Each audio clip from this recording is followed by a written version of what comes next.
নিরিবিলি একটা গ্রাম, চারপাশে সবুজ মাঠ আর শান্ত জীবন। এখানকার মানুষ সবাই শান্তিতেই দিন কাটাচ্ছিল। গ্রামের পাশেই ছিল একটা দুর্গম পাহাড়, যেখানে সাধারণত কেউ যাওয়ার সাহস করত না। একদিন হঠাৎ একজন মধ্যবয়স্ক লোক কৌতূহলবশত সেই পাহাড়ের দিকে এগিয়ে গেল।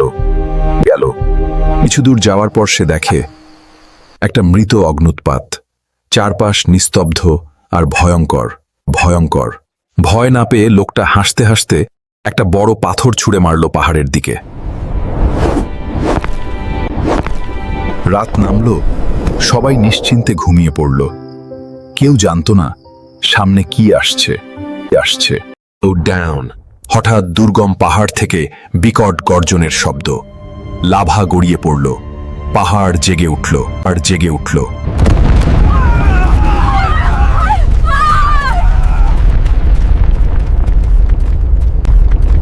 ঠিক সেই মুহূর্তে লাভার আলোয় ধীরে ধীরে সামনে এগিয়ে এলো একজন সাহসী পুরুষ।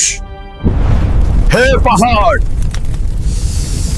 আমি তাদের হয়ে তোমার কাছে ক্ষমা চাইছি। মানুষের ক্ষমা আমার আগুন নিভাতে পারবে না। আমার সত্তা জেগে উঠেছে।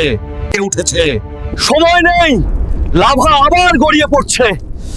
গ্রামবাসীরা ছুটে চলেছে পুকুরের দিকে, হাতে কলস। পুকুরের পানি ঢালা হতে লাগলো পাহাড়ের দিকে। গরম পাথরে পড়তেই উঠে এলো সাদা ধোঁয়া।